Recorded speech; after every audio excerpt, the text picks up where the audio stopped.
नमस्कार, झारखंड की खबरों में आपका स्वागत है। मैं हूं आपके साथ शंकर कुमार। रौफे की टोलियों की फंसे 48 लोगों में से 46 को बचा लिया गया है। हादसे में कुल 4 लोगों की मौत हुई है और 12 से ज़्यादातर लोग घायल हैं। रेस्क्यू के दौरान दूसरे दिन भी एक महिला ट्रॉली से गिर गई है, जिससे उसकी मौत हो गई। बता दें कि सोमवार को भी एक युवक की हेलीकॉप्टर से चढ़ने के दौरान गिरने से जान चली गई थी। मंगलवार को तीसरे दिन 7 घंटे करीब ऑपरेशन चला। एयरफोर्स और आईटीबीपी के जवानों ने हेलीकॉप्टर से 2500 फीट ऊंचाई पर पहुंचकर रोपवे की 3 ट्रॉलियों में फंसे 15 लोगों को निकाल लिया है। ऊंचाई और तेज हवा होने की वजह से यह सबसे मुश्किल रेस्क्यू रहा। रेस्क्यू के दौरान एक जवान के पैर में चोट भी आई है। हजारीबाग जिले के विष्णुगढ़ गोमिया मार्ग स्थित जमुनिया डैम के पास तेज रफ्तार 2 बाइक की टक्कर में 3 युवकों की मौत हो गई है। हादसा मंगलवार दोपहर करीब 1:30 बजे की है। जानकारी के मुताबिक बगोदर बेको गांव के इमरान और शाहिद एक बाइक से गोमिया की ओर जा रहे थे। इसी दौरान सामने से तेज रफ्तार से आ रहे केंदवाड़ी निवासी केदार साहू की बाइक की टक्कर हो गई, जिसमें तीनों की मौत मौके पर ही हो गई है।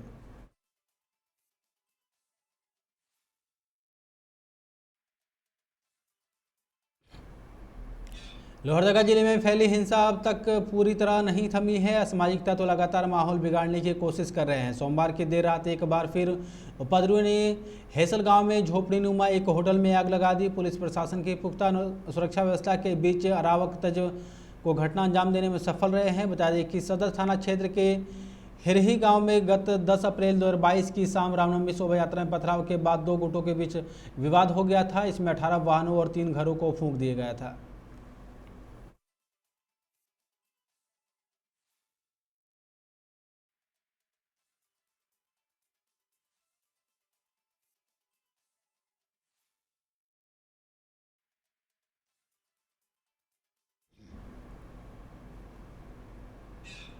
झारखंड हाई कोर्ट के chief justice doctor Ravi Ranjan व जस्टिस एसएन प्रसाद की अदालत ने देवघर में रोपवे हादसे पर स्वतः संज्ञान लिया है। अदालत ने झारखंड सरकार से पूरे मामले में रिपोर्ट मांगी है। अदालत ने कहा कि वर्ष 2009 में इस तरह की गड़बड़ी हुई थी, लेकिन उससे सबक नहीं लिया गया और दोबारा घटना हुई। कोर्ट ने इस मामले की जांच रिपोर्ट 25 अप्रैल तक अदालत में पेश करने का निर्देश दिया है।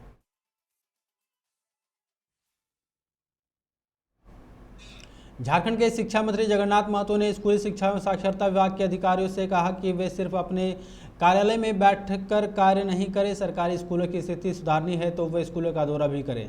इस दौरान बच्चों का मनोबल बढ़ाएं और अभिभावकों में इच्छा शक्ति लाने का प्रयास करें। मंत्री मंगलवार को स्कूली शिक्षा एवं साक्षरता विभाग द्वारा बच्चों के शैक्षणिक नुकसान की भरपाई को लेकर आयोजित 2 दिवसीय कार्यशाला के उद्घाटन सत्र को संबोधित कर रहे थे।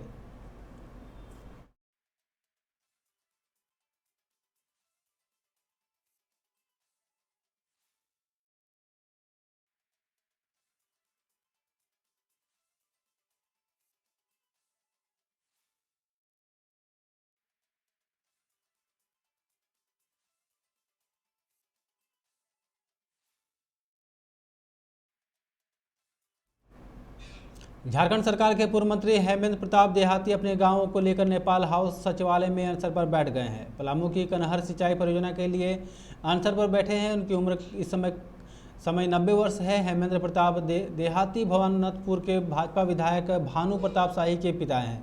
हेमेंद्र प्रताप देहाती ने कहा कि युवावस्था से ही सिंचाई परियोजना के लिए लड़ रहा हूँ।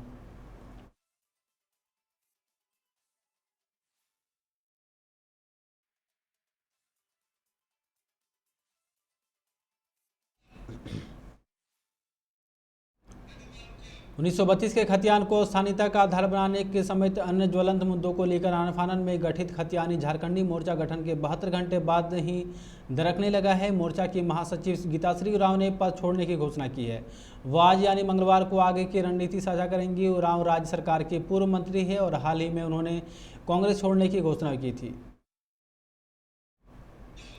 बगोदर थाना क्षेत्र के जीटी रोड अटका पेट्रोल पंप के पास मंगलवार को ट्रक की चपेट में आने से बाइक सवार पिता पुत्र की घटनास्थल पर ही मौत हो गई है, जबकि मृतक की पत्नी और एक बच्चा गंभीर रूप से घायल है। दोनों घायलों को बेहतर इलाज के लिए धनबाद भेज दिया गया है।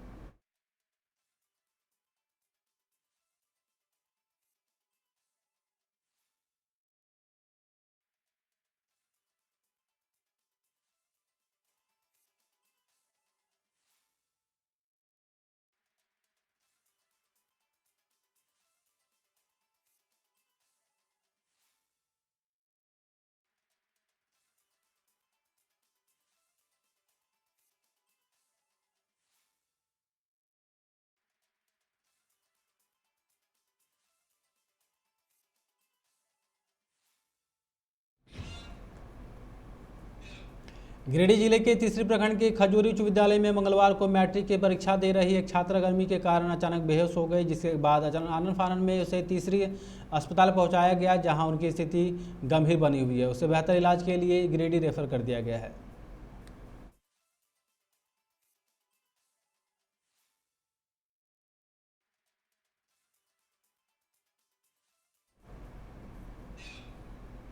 गिरिडीह में 10वीं की परीक्षा देकर लौट रही एक बाइक सवार ने सड़क पार कर रही एक बच्ची को टक्कर मार दी, जिससे बच्ची के सर में गंभीर चोट आई है।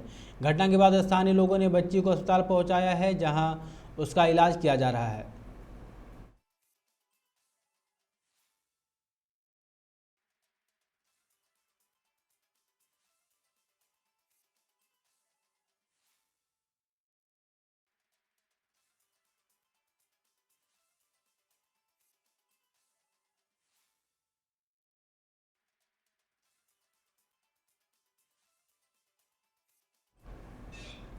गिरिडीह में पिछले 20 घंटे में हुए 2 अलग-अलग सड़क हादसों में 5 लोगों की मौत हो गई है, 2 लोग घायल हैं। पहली घटना देवरी इलाके में हुई, इसमें 2 लोगों की मौत हुई है। वहीं बगोदर में हुई दुर्घटना में 3 लोगों की मौत हुई है। दोनों हादसे बाइक पर क्षमता से अधिक लोगों के सवार होने के कारण हुए हैं।